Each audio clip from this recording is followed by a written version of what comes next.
I hope it's okay that I don't stand behind the podium.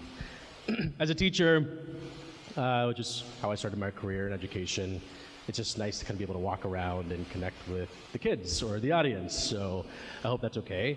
As Drew mentioned, I am here to talk to you a little bit about how curiosity fits into my story. So I talked to Drew, he said, hey, would you want to speak to this group of creative people? And I was excited about it because I moved to the Twin Cities about 6 years ago, and I tend to, when you work with a particular group of people, you tend to kind of hang out in the same circles. So I was in this room today, and I literally knew only one person, which is amazing. And so I'm excited to be able to share my story. But even though I work in education, I didn't know how to really thread curiosity through. And so, of course, the first thing I do is look up the definition, right? It says, a strong desire to know or learn something, finding things fascinating. And as I thought about what that meant and how that tied to my story, I think the thing that really connected with me is that there have been some moments in my life where curiosity really led me to take action to do something, right? So that's where I'd like to sort of take the word curiosity that inspires action.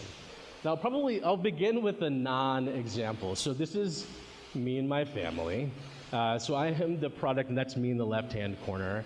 I am the product of immigrant parents who moved from India to America to have a better life for their family in search of the American dream, right? And part of being a first-generation Indian-American kid, you not only had to have amazing grades in school, but you also had to play an instrument. And my parents decided that all three of us should become pianists, and they scrounged together whatever money they had, and they bought a piano, and they made all of us take lessons. Not the ideal way to get someone excited about something. I took lessons for 7 years, painstakingly 7 years, and I can't read music today. I don't touch a piano today. I do love music, but I am not a musician by any stretch of the word. This is my husband, Nick. He is a third grade teacher in Robbinsdale area schools. And this is him in the middle when he was 7 years old. And he grew up at Miami Vice, right? So such an 80s baby, so funny. But he grew up in a house where he had his great-grandmother's piano. And it just was there, right? And he was drawn to it, played it, engaged with it. And his mom thought, maybe you should take lessons. And he said, sure, why not? And so the lady at his local church who played the piano gave him lessons, and he fell in love with it, right?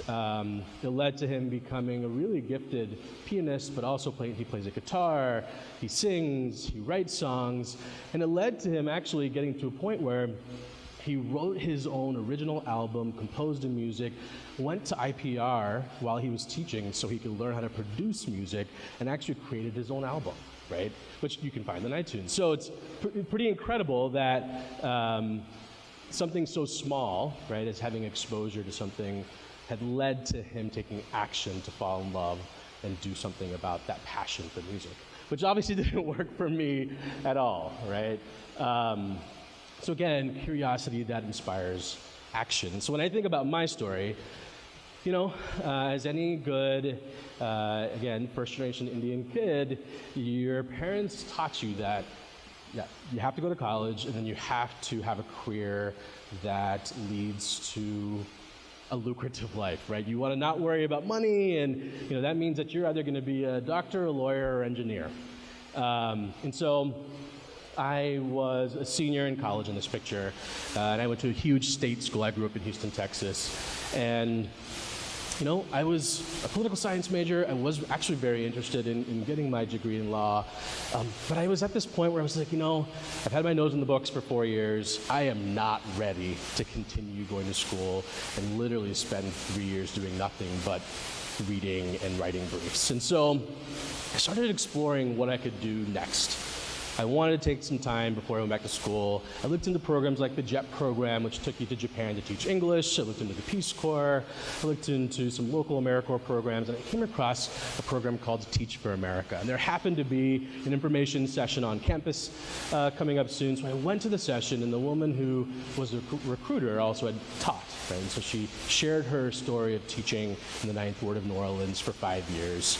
And then she also shared some excerpts from this book, Savage Inequalities by Jonathan Kozol. And I was so compelled by this text. I went to the bookstore immediately after, bought it, and couldn't stop reading it for the days following until I finished. It inspired me to apply to Teach for America and be a teacher. And he essentially takes time, he spent about 2 years researching schools in essentially high-income communities and low-income communities and the disparities that exist between the two. If you get a chance, it's a little dated now, but unfortunately I would argue that a lot of the things still ring true. But that then led me to teaching first grade in Southwest Houston. I mean, can you believe that? They're so adorable. It's the quintessential first grade picture. The kid's looking to the side, one of the ones making a funny face. It's just, one's cheesing out completely over here. It's really, really adorable. But here I was, 22 years old, thrown into a situation where I'm teaching at a school, and which was one of the lowest performing schools in the district of 300 schools, right? And I knew that because of the students in my class and the relationships that I built with them and their parents, I knew that I owed it to them, that I worked my butt off to ensure that every kid that walked out of that classroom left prepared to enter into second grade and be academically successful, which is easier said than done. If you are a teacher, if you've ever known a teacher, that's not easy. And so I really dug in, especially to learning how to teach reading, and that became something I was maniacal about for the 2 years that I worked there, and ensured that every kid left my class leaving at least on grade level, or at least making 2 years worth of growth. That was a goal of mine and a goal that the kids had, right, and a goal that the parents had for their kids. But as I was teaching, the thing that sort of continued to push me and sort of awaken me was this question of, should demography define destiny? Here, I was oddly randomly placed in Houston, because that's kind of how it works at Teach for America. And I was placed in a school that was about 10 miles from the school that I went to. I grew up in a suburb of Houston called Sugar Land, which looks like it sounds, right? But my parents, with the little that they knew that we had to buy a house in that neighborhood because it's zoned to that school, which is one of the best performing schools and series of schools in the state. And they had the capacity to do that, right? And so because of their decision, I went to an incredible elementary school, an incredible middle school, and an incredible high school, all that had outcomes for students that were top in the state. Now, 10 miles away, here's Gross Elementary School, which had a different trajectory. Most of the students in my class lived in Section 8 housing across the street, which they didn't really have a choice, right, to live there. It was what was available, and they needed that assistance in that moment in their life. And their kids went to the school across the street. Shouldn't they have access to the same level of education that I do, if we're both in the public education system? I couldn't understand that that wasn't the case. And sadly, I think in my parents' defense, they wanted me to believe that life was really great and that the world was perfect. And this was that moment, oddly not until I was 22, that I started figuring out and really realizing that that wasn't the case. And we grew up visiting India often, and I'd see the pretty intense disparities that existed there. But I didn't realize that in my own backyard that was the case. And so I knew in this moment, after my time here, that I wasn't going back to law school. I fell in love with teaching, and I fell in love with kids, and I fell in love with the idea that every single kid, no matter where they grow up, and I get choked up when I think about this, deserves a high-quality education that puts them on a path to and through college. That's it, right? And I believe that in my heart and my soul, and I've worked with families and with schools and with kids ever since then to try and make that happen. And so from here, I just tried my best to be the best teacher possible. Try to think about the things that I had control over, right? Even though things around me in my school may not have been going really, really well, I could control the 21 kids that were in my classroom. I could connect with them, connect with their families, build this incredible culture, track how they're doing, provide them feedback, work with families to make sure that we're all doing what we want to do and need to do to make sure our kids are going to be successful. But then, my kids were going to be going to the grade ahead of me, or the next grade. And there were some teachers on that team that didn't have that same philosophy, right? And that bothered me. I worked my butt off for the last year, and our students worked their butts off, and the parents worked their butts off. They deserve a really great experience. And so I knew that I could have a lot of impact if I was the principal of the school. So I worked really hard, went back to school, got my license, and was a principal of a couple of different schools. And so I spent about 10 years working in Houston in 2 different school districts there, trying my best to continue to live out this mission of should demography define destiny? And again, I think that it shouldn't, right? And that led me to Minneapolis. I had never been here before in my entire life. And I visited in August, which was the wrong time to visit, especially living in Houston where it's like 120 degrees and pretty miserable. And I was like, wow, this town is really cool and it's beautiful in August. Little did I know that was part of the trick, right? But KIPP is a national network of schools, and they had a school in North Minneapolis that just wasn't doing too hot.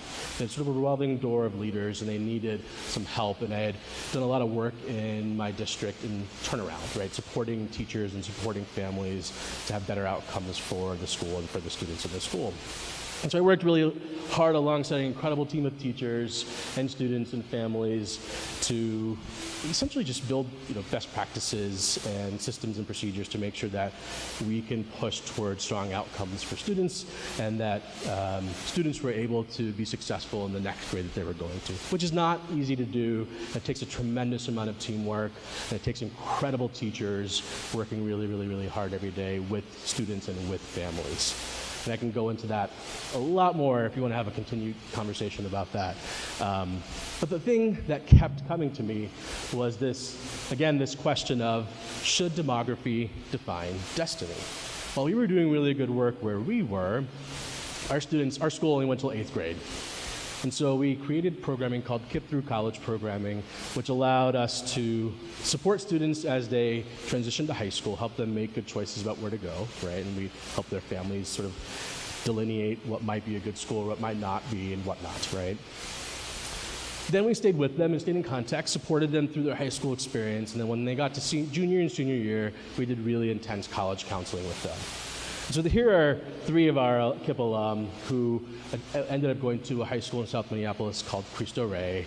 And Marquita on the far left graduated, and she's at Paul Quinn College, which is a small college in Texas.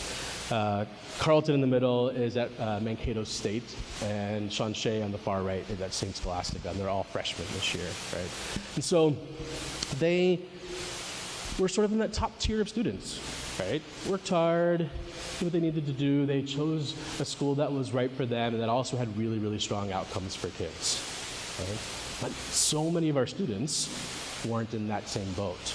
And all I ever preached to every kid I ever encountered was, you gotta go to college. You gotta work really hard to make sure that you do go to college. And people would say, oh, that's not for everyone, and why do you always say college? And ultimately, I just want the students that I work with to have whatever option in front of them that they want. And I want them to have college as one of those options, right? And so it's not that I'm saying that you have to go to college, but I want you to be able to go to college when you're a senior. What we run into is there are a lot of barriers that exist to that happening. One, your GPA. Now that I'm working at the University of St. Thomas and we're looking at this stuff, it's your GPA and your college entrance exam, and essentially that's it. The essay is kind of like icing on the cake if there are too many applicants for the spots that you have, right? And I believe that those things can be barriers, right? And so, like, again, this question of should demography define destiny, right? In my school, that very first school I worked at, Gross Elementary, the middle school that those students would then historically go to, and then the high school that those students would historically go to, again, were some of the lowest performing in the state. Graduation rates at that school, 40 to 50% of the students would graduate each year. Right?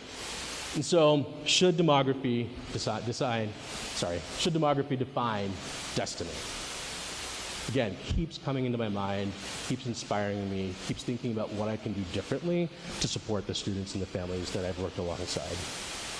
And that's where my work at St. Thomas comes in, which I know many of you are like, St. Thomas, great, fantastic institution, but maybe doesn't connect when you think about this type of work, right? And I'll go into some of the stats, right? So currently in America, 8 in 10 students growing up in high-income communities graduate with a 4-year degree. However, on the flip side, only 1 in 10 students growing up in low-income communities graduate with a 4-year degree. So here's a picture of 10 of our students who are now freshmen in our program. If that statistic were true, that means that only 1 of these students would actually finish with their 4-year degree. And then you might think, well, that's a higher ed issue. People in higher ed need to figure it out, right? So I ask you sort of, where do we rank 48th in the nation, right? And so if you look at graduation rates, and I know this might be a little hard to see, Minnesota ranks 50th in the nation in graduating Latino students from high school, 48th in graduating African American students from high school, 46th Asian, 45th Native American. Dead last in almost every category. So then you think, oh, okay, maybe it's not just a higher ed issue, right? K-12 schools need to do something more about this too. And then you say, you know what, college isn't for everyone, right? Which I hear, unfortunately, I hear often. And then I say, like, well, what about the community that we live in, right? This is a hot topic in corporate America in the Twin Cities right now. We have a ton of baby boomers. They said that 1/5 of the US population is going to be 65 in the next 10 years, right? We're going to have 200,000 job vacancies over the next decade with baby boomers retiring. The population of color in Minnesota is increasing dramatically over the next few decades. Also, Minnesota ranks 10th in the nation in jobs that require a 4-year degree. Why shouldn't my students have a shot at that? And so, as you begin to think about all those things, in my mind, it's like, okay, we need to do something about this. And so this stat keeps coming back and keeps inspiring me and thinking about what can I do to help solve this. And this is where St. Thomas comes in with this new program. It's the first of its kind in Minnesota. It's only the second of its kind in the nation. And it's called the Daugherty Family College. And essentially what we're doing is we're providing a pathway to a 4-year degree for students who may traditionally not be able to be successful as they enter into a 4-year program. And so we're really targeting students who have lack of financial means, and that might, with that being a barrier to them entering.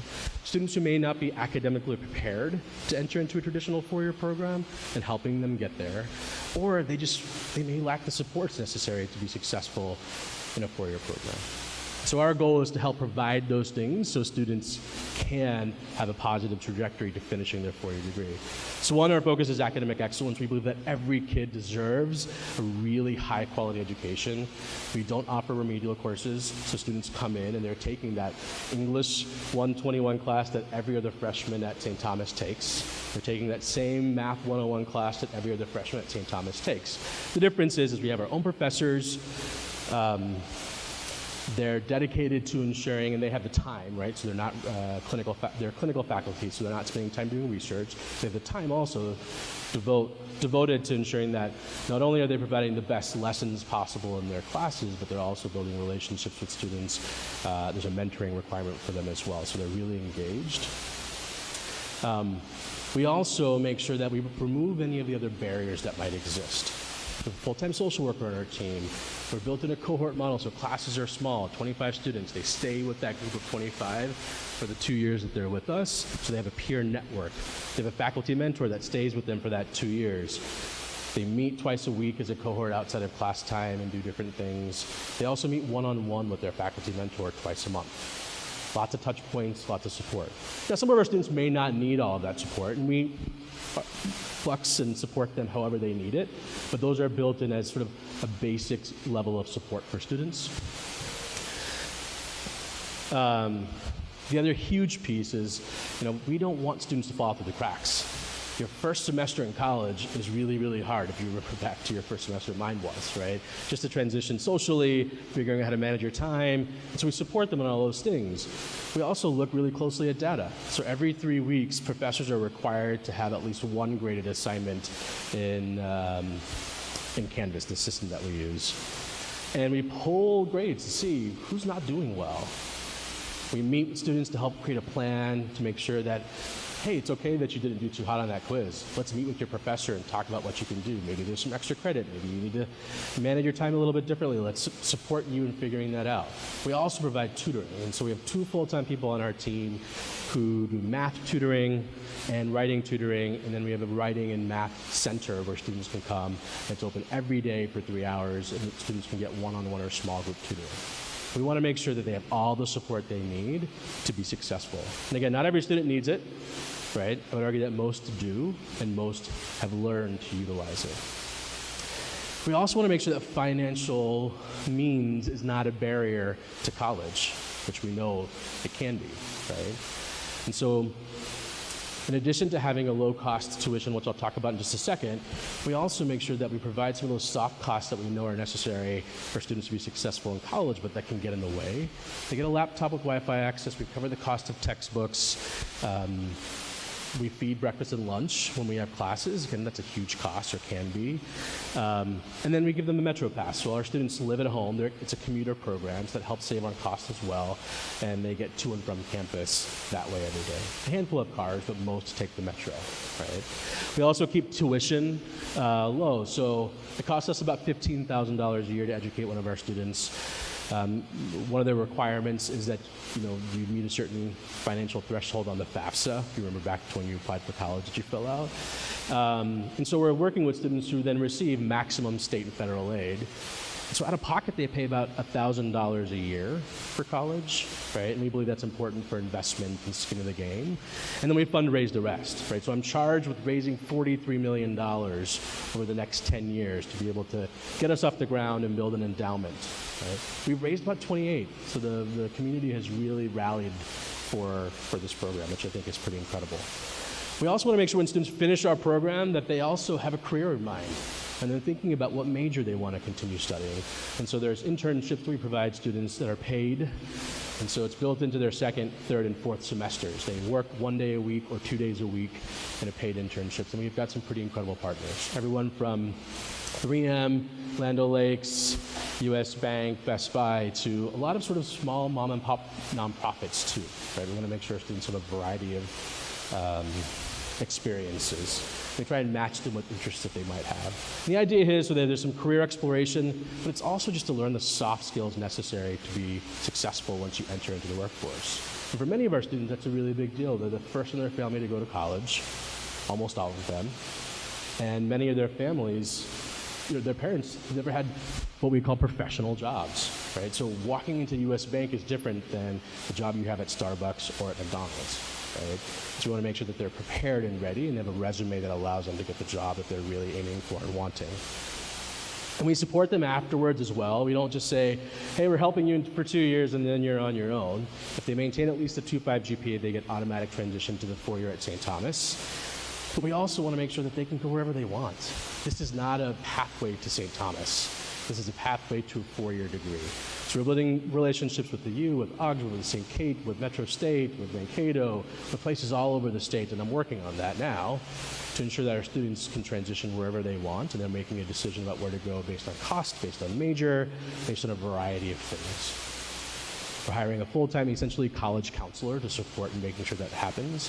And then we're hiring a college persistence counselor who literally all they do in their entire job is to stay with those students each year as they leave and support them on their journey to and through college. So our target audience are students who have about a 2.5 GPA. We do not look at ACT and SAT. We believe that's a barrier for a lot of students. And then we're looking for students who have high financial need. So our target is a student, when you fill out the FAFSA, there's a number that it churns out that says that your family can pay this for college. And so most of our students have EFC zeros, right? So their family can't, based on their income, pay anything. We're targeting students with a 5,000 or less estimated family contribution on that. Really diverse group of students, almost 90% students of color. Almost all of our students are first-generation college-going students. And we're from all over the Twin Cities, which I also think is pretty cool. Minneapolis and St. Paul, but then even first, second, and third ring suburbs. I've got a kid who comes from Rogers, Minnesota every day, back and forth, an hour and a half. He's that committed, right? Pretty amazing kid. In fact, his internship is at Padilla. Really interested in public relations. So, really cool group of students. And then I'll say one last thing and I'll keep going because I know I'm running out of time. But the Daugherty family, so they were named after a family called the Daugherty family. And Mike and Kathy Daugherty, or Mike Daugherty specifically, has a story very similar to our kids. He was orphaned as a kid, and through the grace of the church, this is his story. He went to St. Thomas Academy, went to Cretan, failed out his first semester because he wasn't prepared. Went to the military. When he came back, he said, St. Thomas gave me a shot. They put me on probation, but they helped me and supported me, and I was able to be successful after. And he started a financial services firm, and 40 years later, he's got 400 employees all over the world, and he wanted to give back. And so they're our lead benefactor of the program. And a couple of the kids. I think this quote is really funny. Really fun kid. I didn't want to be the kind of person that lives in their mom's basement. I'm the first Mike Cell to go to college. It's really a big deal. It's a cool kid. But our goal, ultimately, I'm holding myself and our team accountable to graduation with a 4-year degree. Now, we've got other milestones along the way, but ultimately, when a student enters our program, that's our goal. It's not that they finish our program, it's that they then matriculate to college and actually finish with their 4-year degree. So we've got some pretty lofty goals. That's why it says long-term goals, because we're just getting off the ground. And so if you're more curious and you're interested in this, don't hesitate to reach out. I'd love to connect, again, over coffee. But again, the question that keeps me motivated and keeps me curious and pushes me to action is this, right? Should demography define destiny? So I urge you to think about what the question is that inspires you to take action, especially in today's climate. What is it that's going to push you to take action on something that you feel passionate and excited about? And I'll close with, I think this is the funniest thing. So this is my nephew, Mason, and this is the piano that my parents painstakingly wanted all of us to become pianists from. And this is at my parents' house, so his grandma and grandpa. And he grew up around it and fell in love with it, and now is taking lessons. So. Okay.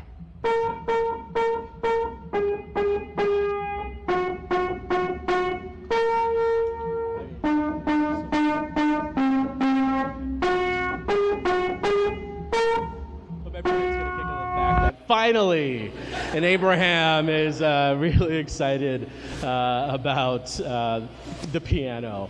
My hope is that he sticks with it. But thank you so much for allowing me to share my story today. I appreciate the time.